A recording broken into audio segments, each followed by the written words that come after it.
Mon nom est Stéphanie Chouinard, je suis professeure de sciences politiques au Collège militaire royal de Kingston et j'ai l'honneur de vous présenter l'invité de ce midi, donc M. Normand Labrie.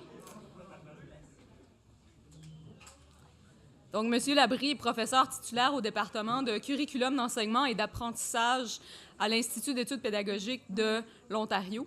Et il a aussi été directeur du Centre de recherche en études franco-ontariennes, donc le CREFO, pendant 10 ans jusqu'en 2004 et vice-doyen à la recherche entre 2004 et 2012 et aux études supérieures entre 2004 et 2010.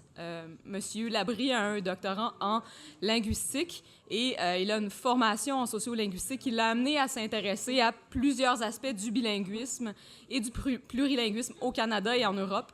Ses intérêts de recherche se situent principalement dans le domaine du contact des langues, des politiques linguistiques et des minorités linguistiques, notamment francophones.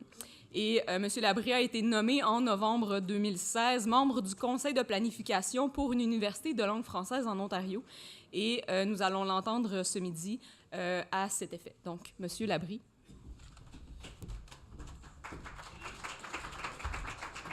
Et merci beaucoup, Stéphanie. Merci. Bonjour à tous. Et, il fait vraiment plaisir de pouvoir m'adresser à vous ce midi à titre de membre du Conseil de planification pour une université de langue française au sujet du mandat du Conseil dans le cadre de cette journée d'études sur la question universitaire en Ontario français. Et je tiens à remercier vraiment très chaleureusement les organismes qui ont organisé cet événement, le Centre de recherche en civilisation canadienne française, l'Institut franco-ontarien, le regroupement étudiant franco-ontarien, l'Assemblée de la francophonie de l'Ontario et la Fédération de la jeunesse franco-ontarienne et Ontario 150. Et un merci tout particulier à Serge Dupuis, avec qui on est en contact au cours des derniers mois. Alors, on tenait vraiment à ce que le Conseil de planification soit présent aujourd'hui, surtout pour vous entendre, parce que c'est une journée où il y aura beaucoup d'échanges d'idées au sujet de cette future université de langue française en Ontario. Et c'est important pour nous d'avoir une idée de ce que vous envisagez comme projet, comme difficulté, comme objectif aussi à atteindre. Alors, au cours des prochaines minutes, j'aimerais revenir brièvement sur le contexte dans lequel le Conseil de planification pour une université de langue française a été mis sur pied par le gouvernement de l'Ontario en 2016, en novembre 2016, avant de vous entretenir du mandat du Conseil. Le contenu des délibérations du Conseil de planification sont confidentiels et est confidentiel. Alors, je ne pourrais pas entrer dans le détail du contenu, mais il va me faire plaisir, au moment des questions, de prendre note de vos idées et suggestions et de les ramener à l'attention du Conseil qui se réunit régulièrement. Voilà. Notre rapport sera remis à la ministre de l'Enseignement supérieur et de la formation professionnelle à l'été 2017. On espère pour la fin juin 2017. Voilà. Tout d'abord, la décision gouvernementale de mettre sur pied le Conseil de planification s'inscrit dans une trame historique. Dans mon texte, j'avais mis de plus de 30 ans, mais je pense après avoir entendu Michel Bock et François-Olivier Doré ce matin, je révise mon texte. Et je sais que ça fait beaucoup plus longtemps, mais il y a donc, tout d'abord, il y a une trame historique qui remonte à beaucoup plus de 30 ans. Je la faisais partir peut-être à 1985, qui était votre période, qui était la période pour une mobilisation, la période de mobilisation pour une université de langue française, mais qui comporte 3 importants piliers. Un pilier intellectuel et académique, que vous avez traité en profondeur. Alors, je vais sauter cette partie de ma présentation parce que je n'irai jamais aussi loin et aussi en profondeur que vous avez pu le faire. Vous avez eu 1 heure et je pourrais en parler pour quelques minutes seulement. Donc, tout le travail qui a été fait par les gens et en grande partie par les gens qui sont dans cette salle ici, qui sont assis dans la salle, qui sont intervenus dans cette réflexion et dans ce mouvement soit de recherche ou de réflexion sur la nécessité d'institutions, qu'elles soient bilingues ou de langue française en Ontario depuis des décennies. Alors, presque la moitié de la salle, je pense, a déjà participer à ça. L'autre pilier, c'est le pilier de la société civile. Et dans votre présentation de ce matin, vous l'avez intercalé peut-être avec le mouvement intellectuel et académique. Tout le mouvement qui a été mené d'abord par l'ACFO, on le faisait partir aussi dans votre présentation vers 1985 aussi, 1990, puis plus tard l'AFO en 2013, toute la question des États généraux qui ont été lancés par le regroupement des étudiants franco-ontariens, la FESFO avec l'AFO aussi. Alors, ces deux piliers-là, piliers donc intellectuels académiques, piliers de la société civile, qui ont travaillé ensemble pour préparer les bases justement de cette éventuelle université de langue française. Alors, l'autre pilier, le troisième pilier, ça n'a pas été vraiment abordé beaucoup, sauf peut-être par Mme Lebel tout à l'heure sur l'existence du rapport de Diane Dubois. Alors, c'est sur le plan institutionnel, il y a plusieurs organismes gouvernementaux qui sont intervenus dans le dossier de l'éducation postsecondaire de langue française depuis une douzaine d'années. Et ça, c'est peut-être un phénomène plus nouveau. Donc, on compte dans ce mouvement-là, dans ce pilier-là, le Sénat canadien, le Commissariat au service en français de l'Ontario, le Conseil ontarien de la qualité de l'éducation supérieure, le ministère de la formation des collèges et des universités et plus récemment l'Assemblée législative de l'Ontario. Il est important de souligner que depuis une douzaine d'années, la question d'une université de langue française n'est plus seulement exclusivement traitée au niveau intellectuel et académique et dans la société civile, mais a été aussi repris par ces institutions-là. Et là, c'est peut-être un élément qui peut nous faire croire qu'on va peut-être y arriver à la création de cette université de langue française. Alors, sur le plan institutionnel, le rapport rédigé par l'honorable Bob Rae, à la demande du premier ministre et de la ministre de la Formation des collèges et universités en 2005, a jeté un jalon important puisqu'il a proposé au gouvernement de l'Ontario d'accroître l'accès aux études postsecondaires pour l'ensemble de l'Ontario et que pour ce faire, si on voulait réussir, il fallait d'abord viser les groupes qui étaient sous-représentés et les francophones figuraient explicitement comme un des 4 groupes sous-représentés et sur lesquels on devait se concentrer. Alors ça, je pense, a lancé vraiment toute une prise en charge plus par l'État maintenant de cette problématique-là, ce qui était peut-être moins le cas jusqu'à ce moment-là. La même année, Corbin et Buchanan publiaient aussi un rapport pour le compte du Comité sénatorial permanent des langues officielles du Sénat canadien, qui s'intitulait « L'éducation en milieu minoritaire francophone, un continuum de la petite enfance au postsecondaire ». Là, cette idée de continuum est apparue et qu'on ne s'arrête pas après l'école secondaire. On doit penser aussi l'après-secondaire, qui est le postsecondaire. En 2008, le ministère de la Formation des collèges et universités, avec sa direction générale des politiques et programmes d'éducation de langue française, publiait une étude qui s'appelait « L'étude des écarts » et qui montrait, avec sous-titre « Les systèmes d'éducation postsecondaire et de formation de langue française et de langue anglaise ». Et ce rapport-là allait reconnaître formellement qu'il existe des écarts à combler en termes d'éducation postsecondaire de langue française. Là, c'est important aussi parce que ça vient de l'intérieur de la machine qu'on reconnaît cette nécessité. Alors, depuis ce temps-là, plusieurs initiatives structurantes ont été réalisées dans le monde institutionnel relativement à une université de langue française en Ontario. D'abord, le Commissariat au service en français a publié un rapport d'enquête en 2012 sur l'état de l'éducation postsecondaire en langue française dans le centre-sud-ouest de l'Ontario, qu'il sous-titrait « Pas d'avenir sans accès ». Ce rapport a rappelé que les francophones du centre-sud-ouest ont un accès extrêmement limité aux programmes collégiaux et universitaires en français, alors de 0% dans la région du sud-ouest à 3% dans la région du centre par rapport à la proportion des programmes offerts en anglais. Le Conseil ontarien de la qualité de l'éducation supérieure a aussi publié un rapport en 2013 signé par Arnold, Mott et Duclos, donnant un aperçu de la participation des francophones à l'éducation postsecondaire en Ontario. Cette même année, l'ancien sous-ministre adjoint Raymond Théberge publiait « Bâtir l'avenir » pour accroître la capacité du système d'éducation de l'Ontario à dispenser un enseignement postsecondaire en langue française dans les régions du centre et du sud-ouest. C'est à la suite d'un panel d'experts qui avait été mis sur pied par le ministère pour examiner la question. C'est un rapport qui allait dans le même sens que le rapport d'enquête du commissaire au service en français, en mettant en lumière l'offre limitée de programmes de formation postsecondaire dans le centre-sud-ouest de la province. Ce rapport a trouvé que la demande grandissante au postsecondaire dans la province n'a pas été accompagnée d'une offre accrue en français en concordance avec les investissements qui avaient été faits par le gouvernement aux autres paliers scolaires du primaire et du secondaire. Donc, il y avait des investissements faits dans le système scolaire élémentaire et secondaire, et après cet investissement-là, donc, était un petit peu disséminé du fait qu'il n'y avait pas d'option pour les finissants vers le postsecondaire en français dans le centre-sud-ouest.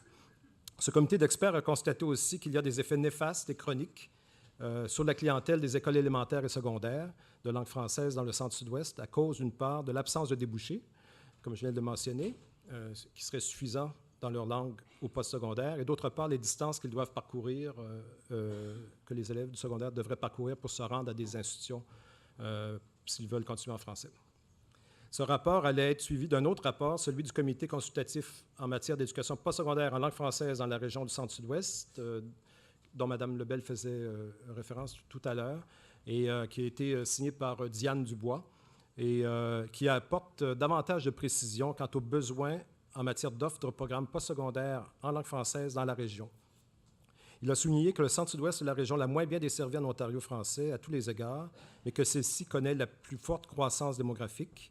Je pense que dans la région du centre-sud-ouest, on a environ 13 millions de population. C'est le tiers pratiquement de la population canadienne, et ou avec très peu d'offres postsecondaires en français. La conclusion du rapport est que la région fasse un rattrapage institutionnel et communautaire, et ce, particulièrement au niveau des infrastructures postsecondaires, et tout en prévoyant une articulation entre les institutions collégiales et universitaires. Alors, dans la foulée de ces initiatives menées dans la société civile sur le plan institutionnel, un projet de loi privé a été déposé, vous vous en souviendrez, pour une université de langue française qui a été déposé en février 2015, débattu en première puis en deuxième lecture et appuyé par tous les partis politiques alors à l'Assemblée législative, puis à nouveau déposé en septembre 2016 suite à la prorogation de l'Assemblée législative. Alors, tout cela nous amène à la mise sur pied du Conseil de planification à l'automne 2016, qui s'appelle en anglais Planning Board. Et ça, je pense que c'est intéressant de s'attarder au mot, parce que c'est un organisme donc, qui a pour mandat de conseiller la ministre, mais en anglais, il s'appelle Planning Board. Et un Planning Board, un board, c'est une commission. Alors, c'est une commission qui est arm's length, qui est indépendante, donc du ministère ou du gouvernement, qui doit présenter des recommandations et qui seront reçues par la ministre. Alors, je pense que ça, c'est un élément assez important aussi, comparativement au rapport qui avait été remis précédemment, qui étaient des rapports commandés par le ministre et qui avaient été établis à l'intérieur de la machine. Alors, tout cela nous mène à la mise sur pied du Conseil de planification. La route peut sembler longue pour certains, mais il faut rappeler qu'en Ontario, il n'existe que 23 universités. La plus ancienne étant l'Université de Toronto, créée en 1827. Et la plus récente, c'est Algoma, créée en 2008. Alors, c'est en moyenne une nouvelle université tous les 9 ans. Alors, faites le calcul, 2008-2017, on serait dû, en fait, en principe, pour une nouvelle université. Si le passé garant de l'avenir. Le conseil de planification est présidé par Diane Adam, que vous connaissez tous, et comprend 6 autres membres: Frédéric Dimanche, Fétingira Batouaré Kimpiobi, moi-même, Glenn O'Farrell et Yolande Wemé Pita, qui est ici avec moi aujourd'hui, et ainsi que Léonie Tchacha. Nous sommes appuyés aussi par Laurence Pecher, Emmanuel Da Silva et Victoria MacArthur qui travaillent avec nous. Alors, je vais vous parler maintenant du mandat du Conseil, mais je vais peut-être présenter 2 minutes de vidéo pour ceux qui n'auraient peut-être pas eu l'occasion de voir l'entrevue de fin d'année de Kathleen Wynne à TFO, où elle parle pendant 2 minutes du mandat qu'elle nous a donné pour la création de l'université. Alors, je la laisse parler d'abord, puis je le reprendrai dans mes mots par la suite. Nous avons un conseil, un système d'éducation en français qui est exemplaire et c'est un encouragement pour la francophonie ici en Ontario et pour l'immigration. Mais est-ce que vous avez l'impression d'en faire suffisamment pour protéger les Franco-Ontariens qui se sentent menacés? Pour moi, c'est très important d'avoir des services qui sont excellents pour les francophones. Par exemple, nous avons maintenant un conseil de planification pour une université, université francophone. C'est peut-être un édifice, c'est peut-être des programmes, mais cet conseil va donner des recommandations et c'est un exemple des services qui, je crois, peuvent encourager l'immigration ici en Ontario. Mais vous le dites vous-même, après un an, on est encore à se demander est-ce que ça va être un bâtiment, est-ce que ça va être plus de programmes. Ça n'a pas beaucoup avancé. Est-ce que votre gouvernement n'est pas en train de tenter de gagner du temps? On dirait que le dossier de l'Université francophone n'avance pas. Non, mais nous avons maintenant un conseil de planification. C'est une différence. Ce n'est pas une opinion, ce n'est pas une idée. C'est un groupe qui fait un plan pour cette initiative. Et justement, devant nos caméras, est-ce que vous pouvez nous dire aujourd'hui si, avant la prochaine élection, on va l'avoir, cette université francophone-là? Avant 2018, est-ce qu'on va avoir une université francophone? J'espère que nous avons une décision avant que la prochaine élection. Si nous avons un édifice construit ou un programme en place, je ne peux pas dire, mais j'espère que nous avons une décision où et quoi et combien de programmes et quel édifice et quel partenariat. J'espère que nous avons les réponses des questions. Mais c'est difficile pour vous de vous engager aujourd'hui parce que vous avez pourtant un comité de planification, ça vous laisse 1 an et demi. C'est pas assez pour dire oui, on va en avoir une d'ici 2018? Donc, nous avons dit que nous devons développer cette plan et c'est pourquoi nous avons un conseil de planification et je veux avoir un plan concret et je veux que nous avons des recommandations. Des recommandations qui viendront donc très prochainement. Voilà. Je pense que c'était important quand même de revoir l'entrevue parce que je pense que ça montre l'importance qui est attachée au projet par le gouvernement de l'Ontario quand la première ministre le reprend à son propre compte et qu'elle connaît quand même bien le mandat qui nous a été confié. Alors ça, on voit qu'il y a cette importance-là qui est apportée par le gouvernement. Alors, c'est en juin 2016, l'an dernier, que le gouvernement a approuvé la prise de mesures en vue de la création du conseil de planification qui a été mis sur pied ensuite au mois de novembre, où tous les membres ont été nommés en novembre dernier. Et nous, on va fournir des conseils et des recommandations, et tout en tenant compte aussi des résultats d'une étude externe qui a été commandée par le gouvernement de l'Ontario, qui vise à évaluer l'intérêt des étudiants et des étudiantes et la demande du marché, qui est produite indépendamment de nous. Alors, on aura bientôt les résultats de cette étude-là. On va les prendre en considération au moment de formuler nos recommandations. Alors, dans le cadre de ce processus d'approbation, le conseil de planification a été établi en vertu d'un décret gouvernemental et afin de conseiller la ministre de l'Enseignement supérieur et de la formation professionnelle sur un ensemble d'éléments clés pour la création d'une université. Alors, la nature et la portée des programmes à offrir, les affiliations et les partenariats possibles, les modes de gouvernance, le modèle d'affaires et la localisation de l'université. Alors, on va voir chacun de ces éléments-là en détail dans la suite de mes propos. Alors, premièrement, déterminer l'ampleur et la portée des programmes universitaires qui seraient offerts par l'Université de langue française et les établissements affiliés potentiels. Il s'agit donc, dans un premier temps, de proposer un concept qui définirait cette nouvelle université et en parallèle de proposer une suite de programmes qui pourraient y être offerts pour explorer dans un second temps quelles seraient les possibilités d'affiliation les plus pertinentes compte tenu de la nature des programmes à offrir. Sur la base des rapports disponibles qui ont été mentionnés précédemment et des diverses consultations qui ont eu lieu, nous savons qu'il existe des attentes importantes dans la population pour que cette université soit axée sur l'excellence académique. Alors, très important, l'excellence académique, c'est revenu depuis des années, et encore aujourd'hui, tant en matière d'enseignement que de recherche. Et qu'elle offre des programmes universitaires de premier cycle, mais aussi également de deuxième et troisième cycle. Parce qu'avec excellence, il y a aussi les études supérieures, il y a aussi la recherche, donc c'est très important. Et ce, dans des domaines de pointe. On sait aussi que certains programmes servent à former des professionnels dans certains secteurs les plus en demande dans les communautés francophones, comme l'éducation, la santé, le droit.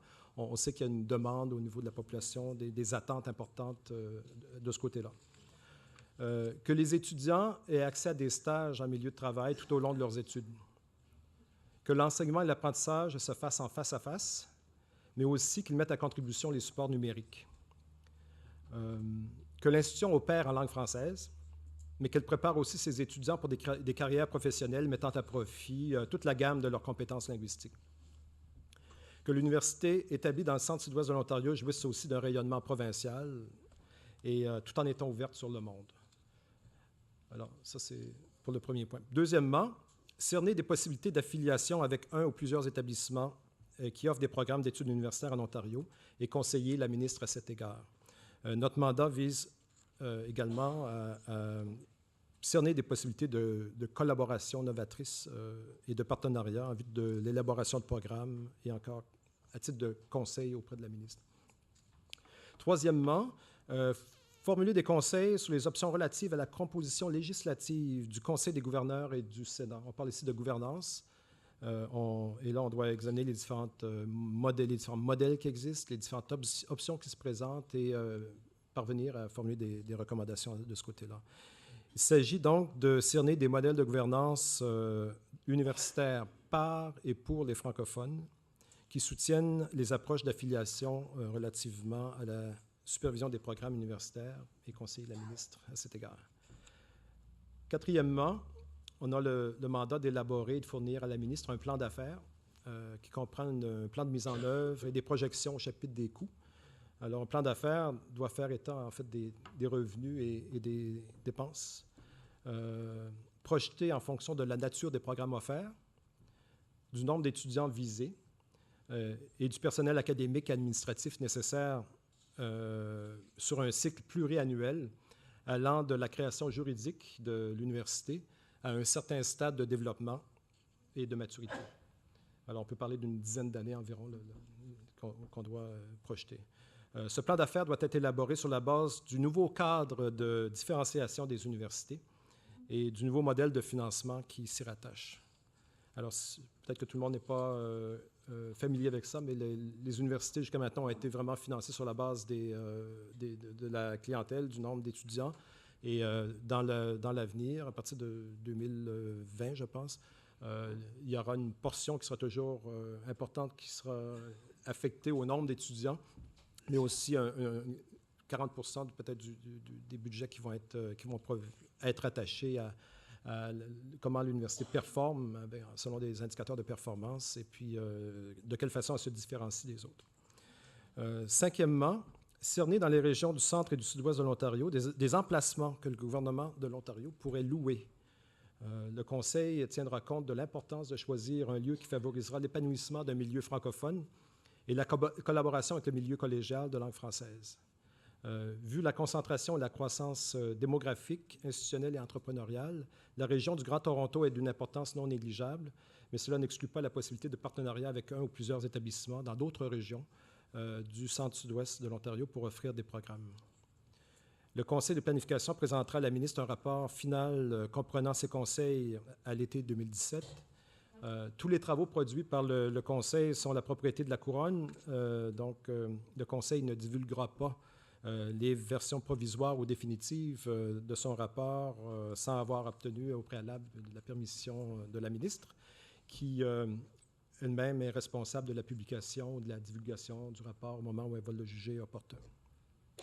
Alors, en conclusion, la planification de cette nouvelle université de langue française se fait au même moment où le gouvernement de l'Ontario se prépare à arrimer le cadre de différenciation des institutions universitaires avec un nouveau modèle de financement. C'est une chance inouïe, car cela donne au Conseil de planification une belle marge de manœuvre en fait, pour imaginer une université qui se distingue des institutions existantes, qui soit une véritable université du 21e siècle, qui réponde aux besoins puis aux aspirations des nouvelles et futures générations d'étudiants désireux d'entreprendre leurs études universitaires dans une université de langue française en Ontario. Alors, voilà, je m'arrête là-dessus. Comme à cette étape-ci, je suis tenu par la confidentialité. Il est possible que je ne puisse pas répondre à toutes vos questions, mais il me fera plaisir de transmettre vos idées, vos commentaires, ce que vous voudrez bien formuler. Donc, nous avons quelques courtes minutes. Donc, je prendrai peut-être quelques questions à la fois pour donner la chance à M. Labrie de répondre à autant de questions que possible. On ne se cachera pas, donc, quand le comité a été nommé, il y a eu un certain mécontentement dans la communauté, d'une part que le Nord et les régions ont été omises de représentants, puis la jeunesse aussi. Donc, je me demandais si vous avez été en mesure de parler aux jeunes et d'avoir leur mot pour faire vos recommandations. C'est quelque chose qui est revenu autour de la table. Il y avait d'autres questions, donc je vais en prendre quelques-unes à la fois. M. Frenette. Est-ce que c'est dans votre mandat de recommander des partenariats pan-provinciaux ou les partenariats, ils doivent être seulement dans le centre-sud-ouest? Moi, je me demande simplement, on est seulement à la moitié de la journée. Plus fort. On est seulement à la moitié de la journée, et puis j'essaie très, très fort d'articuler à présent. Est-ce que les discussions qui ont eu lieu ce matin, que retenez-vous finalement de ce qui a été dit là? Parce que j'ai l'impression qu'on n'est peut-être pas en train de dire la même chose. M. Labrie. Alors, je commence. Le conseil de planification a été mis sur pied par le gouvernement de l'Ontario, donc nous-mêmes n'avons rien à voir avec le choix des personnes, la façon dont ça a été fait. C'est un choix gouvernemental. On est très heureux d'en faire partie, par ailleurs, puis de pouvoir aider le gouvernement à pouvoir conceptualiser qu'est-ce que serait cette université-là. On a une membre étudiante, Yolande, qui est sur le comité, et il y a eu des rencontres avec les organismes étudiants. On est 7 membres donc, dans le conseil. On s'est divisé les tâches sur différentes choses, mais Diane Adam, la présidente, avec 2 autres membres du panel, ont rencontré différents organismes, dont les organismes étudiants, et a été en contact avec eux occasionnellement. Voilà, ça c'était... je sais pas si ça va. Pour les partenariats, on a carte blanche, en fait. Je pense qu'on doit, comme je disais, imaginer ce concept d'université. À partir de là, il y a des choses qui deviennent pertinentes et d'autres moins pertinentes. Alors, les partenariats, les collaborations, là où sont pertinentes, peuvent être faites dans le centre-sud-ouest de l'Ontario, peuvent être faites à travers l'Ontario, peuvent être faites au Canada ou même à l'international. Je pense que si on imagine cette université de l'avenir, on ne la verra pas, on ne voudra pas l'imaginer de façon très, je sais pas moi, limitée dans sa capacité d'établir des partenariats pertinents en enseignement, en recherche, etc. Ouais. Qu'est-ce que je retiens, moi, des discussions ce matin?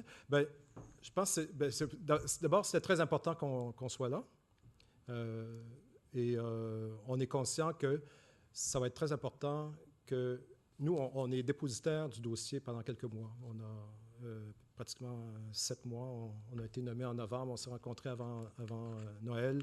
On s'est mis au travail intense et on a à peu près 6 mois pour fournir tout ce que j'ai mentionné en termes de concept d'université, de gouvernance, de budget et de collaboration, d'affiliation. Alors, donc, on a beaucoup de pain sur la planche. On est conscient maintenant que quand on livrera le rapport au gouvernement de l'Ontario dans quelques mois, ça ne nous appartiendra plus. Ça appartiendra à la ministre et ça vous appartiendra aussi de la même manière que ça vous a appartenu depuis des décennies comme projet de création, de développement de l'accès au postsecondaire. Alors, c'est évident pour moi qu'il y a différentes façon de voir la chose, et c'est très clair selon d'où on se positionne quand on parle ici ce matin, si on est de l'Université d'Ottawa, si on est de des universités dans le Nord, si on est d'une génération d'étudiants aujourd'hui ou des professeurs qui ont 40 ans d'expérience dans ce système-là, qui ont vu toutes sortes de choses. Je pense que c'est cette grande diversité-là qui ressort et peut-être vraiment des prises de position qui ne sont pas toutes alignées les unes avec les autres, mais je pense que Quand le rapport va être remis à la suite de sa publication, je pense qu'il reviendra à la communauté soit de l'approprier et de continuer de le faire cheminer. Voilà. Donc, malheureusement, je dois être la gardienne du temps. Donc, je vais nous arrêter ici. Merci, M. Labrie. Et je passe le flambeau à Serge. Merci, monsieur.